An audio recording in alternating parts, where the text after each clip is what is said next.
All right, let's get rolling. Marsha, thank you so much for taking some time to chat with me today. Oh, thank you for wanting to chat with me. Of I course. appreciate that. Well, first off, tell me, how exciting was it to return to Night Court and step back into Roz's shoes? Oh, it was as natural as going home again. So I uh, I enjoyed it, but there was, like I said, it coming back Mhm. to a place I spent years So this was very easy with for people who became family, you.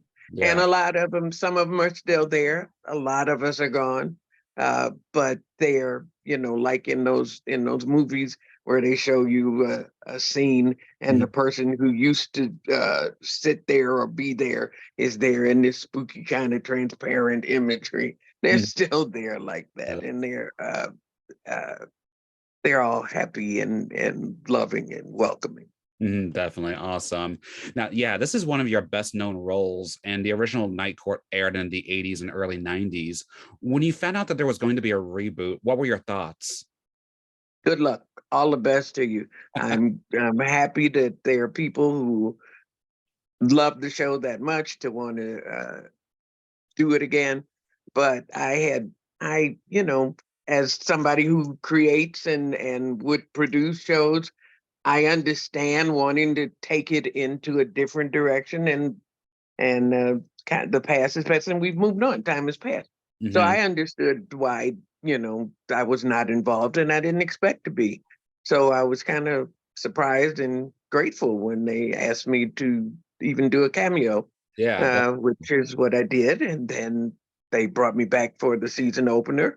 And that was very nice too. And then when I got the call to do the finale, I like, what am I, the bookend for the seasons? Yeah. But I'm happy to play that role too. Mhm, definitely. And in the reboot, it is revealed that Roz is gay. And in my notes, I read that you were pleased that Roz's sexuality was addressed. Why is that? Because everybody was getting laid back then except Roz. Roz had no love life.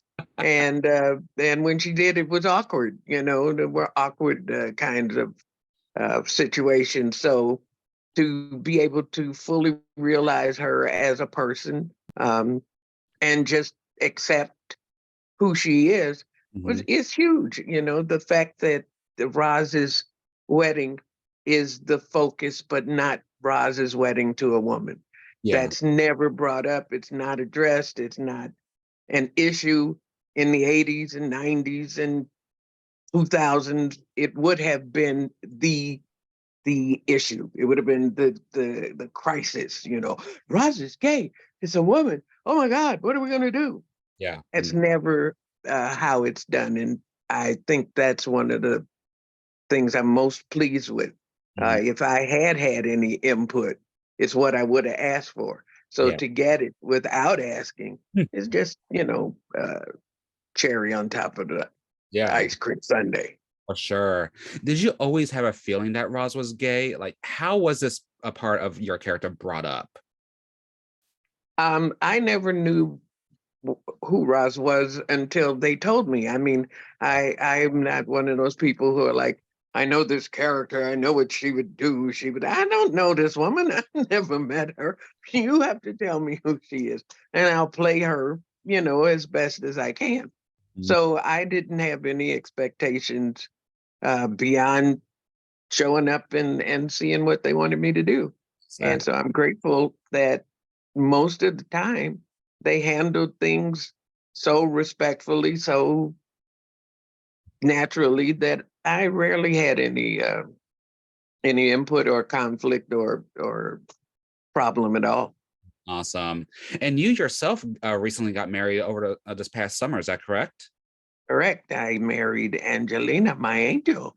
I Yeah. call her my boo baby, and she's more famous than I am now. Is she? We go places and meet people, and I'm like, "Hi, how are you, I'm Marsha?" And they're like, "That's fine. Where's boo baby?" So I'm happy that people see in her what I do. For sure. Now, you've had a career in acting and comedy since the 70s, but you publicly came out in 2017. Was there a reason why you waited so long to say anything, or just didn't, you just didn't, Was there like no need to say anything? I don't know. What were your thoughts? What were you thinking when you came out publicly? Well, it was the times, when I was coming up, nobody, I didn't even know I was gay. I Mhm. was not told or talked about I was different. That's what they said. You're Yeah. different. And then in high school, when they wanted to insult me, you're mannish. I never knew what those words meant. I mean, what do you mean different? What do you mean mannish?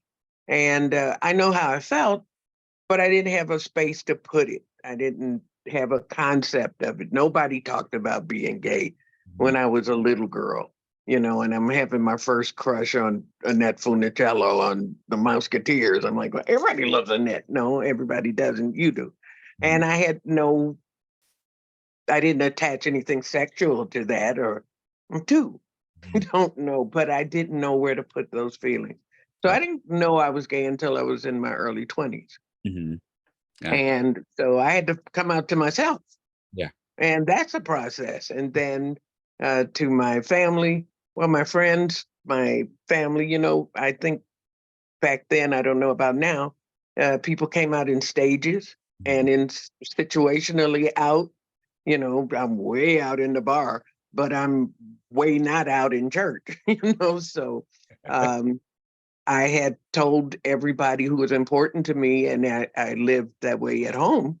But in public, I had a public persona, Yeah. and I never really thought about, you know. And I don't know if it's just being LGBTQ or whatever. I think Black people and women kind of live code switch Mhm. lives where we're one way she's sweet and nice here, and she's herself, when she's not on a date or when she's not doing anything public.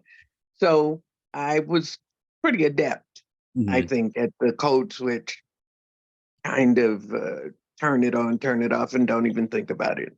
Mhm. For sure, definitely. And you said that there should be no shame in being gay, and I wholeheartedly agree with that. What advice can you offer to those who want to come out or live their true, authentic lives but are afraid to do so? Well, the fear is worse than confrontation. Yeah. Living in that kind of fear and worrying about when you do Mhm. worry about people finding out and what's going to happen or whatever. That's not your problem. Mhm. Your problem is being who you are. Be who you are. Let the chips fall where they may, Mhm. and you'll be fine. You've endured so much without even recognizing how much you're enduring.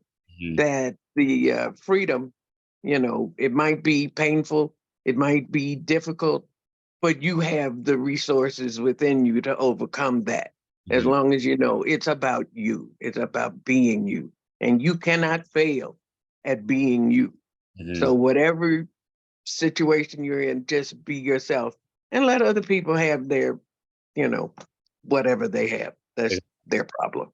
Exactly, exactly. Marsha, thank you so much for your time. It was a pleasure talking with you. Thank you. Tell everybody to watch the season finale. It's a fun show. It's the best show, and I think it's going to be the pilot for Roz, the spinoff. Yeah, so yeah, we I'm need just more putting that Roz. out there. I have no official confirmation of that, but Roz, the spinoff, is a wonderful idea. We need Roz the spinoff. Yes. All right. You take care. Thank you so much, Marsha. Thank you.